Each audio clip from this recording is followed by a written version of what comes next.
Anatomy of a Birth Certificate, What It Means. March 23, 2019 by Anna von Reitz.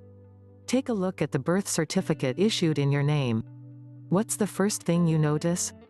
It's on funny paper, hard-surfaced, durable, heavy paper called bond paper. This is your first clue that your estate has been seized upon and that bonds, that is, promissory notes, have been issued against your name. The next thing that will probably catch your eye is that there are all sorts of seals and blazons and watermarks on this piece of paper. It carries all sorts of emblems from a state-of-state organization, depending on where and when you were born. We know from our study of the history that these organizations are all foreign with respect to us, as our own American state-of-state organizations have been moth-balled since the Civil War. Look at the BC issued in your name. It will show either a territorial state-of-state with its name written in upper and lower case like this, State of Washington, or a municipal state-of-state written in all capitals like this, State of Iowa. All these seals and watermarks and other gewgaws serve to identify the issuer of the birth certificate, which is the foreign state-of-state organization, not you. They are identifying your name as property belonging to them, which they are issuing bonds against. The next thing you will most likely notice is that your name is spelled out in all capital letters, and that most likely, other words appear in all capital letters. According to the Bar Association Manual and the Government Printing Office and Federal Bureau of Engraving and Black's Law Dictionary and the Chicago Manual of Style, the only things that can be named using all capital letters are, 1. Corporations or 2. Dead men's estates. The all capitals names are a form of Latin called Dog Latin. So, look at your name as it appears in all capitals on that birth certificate. Are they issuing bonds against a dead man's estate? Or against a corporation? If your name appears like this, John Allen Doe, the bonds have been issued against your estate on the presumption that you donated it to the state-of-state or state-of-state organization. If your name appears like this, John A. Doe, the bonds have been issued against a public transmitting utility franchise on the presumption that you donated that to the state-of-state or state-of-state organization. In either case, obviously, so far as you know, you didn't donate anything to any of these yahoos and you are not aware of having given them permission to bond your estate or any public transmitting utility, either. It all sounds bizarre, doesn't it? But there is the evidence in your hand. Now, who is the birth certificate bond signed by? The registrar. The registrar is an officer of the probate court.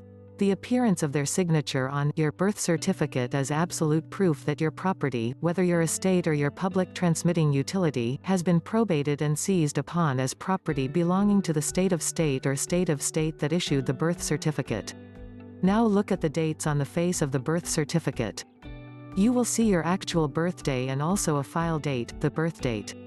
These refer to the actual event of your birth, and then, some days or weeks later, the filing of the paperwork to either 1. Pronounce you dead and create your estate, or 2. To create your public transmitting utility.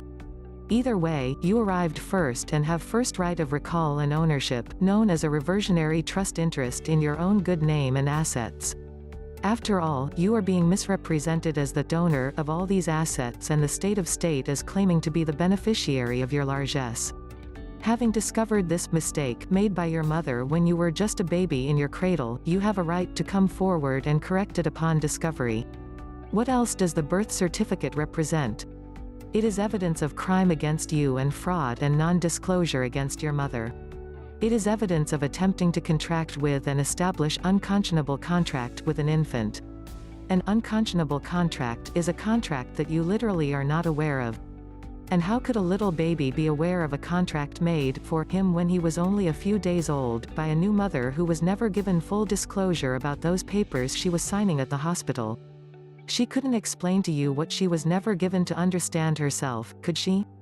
The BC is potent evidence of crime. Now, what are you going to do with it, about it?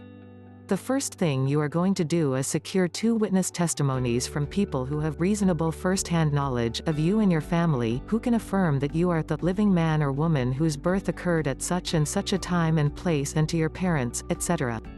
This establishes the fact that you are the presumed donor of the property referenced by the BC and also establishes your standing to sue these criminals.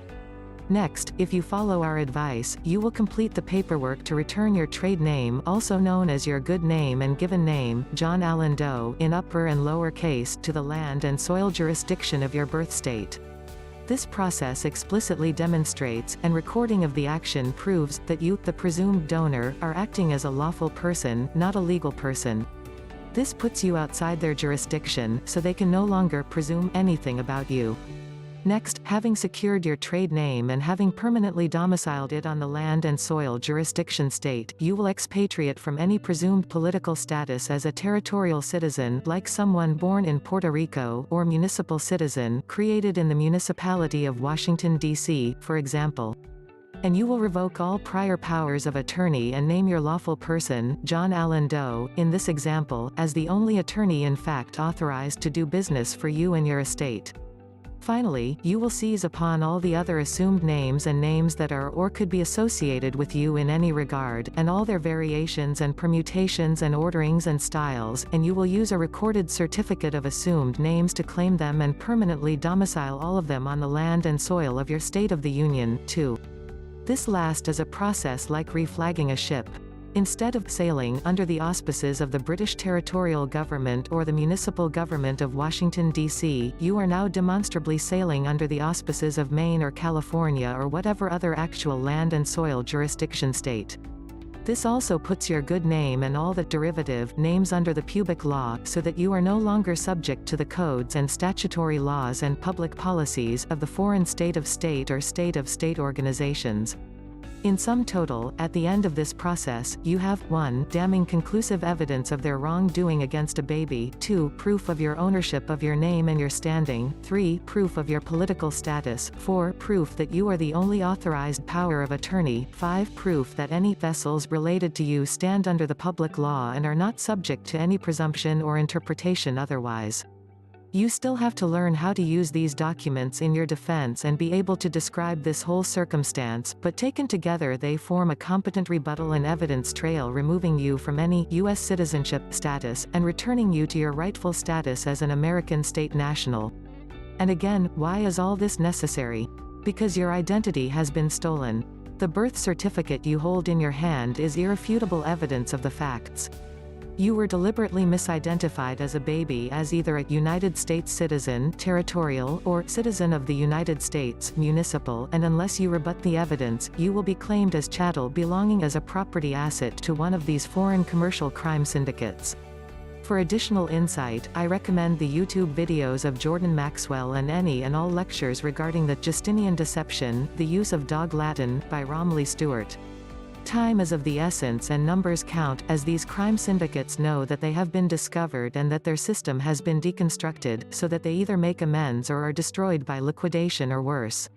Please join the effort, correct your records. For do-it-yourself help, go to www.paperupnow.com or see article 928 on my website, www.annavonreitz.com, or see the help service portal about midway down my website homepage to request additional help, and then go to our new sign in service, www.signanamerica.com. Signan America is an organizational tool to help us identify and as much as possible pre-qualify Americans who have corrected their political status to receive credit vouchers to offset debts of the strawman entities that have been created in their names. Please hit subscribe, like, share, embed, and get ready for many more Anna von Reitz article videos.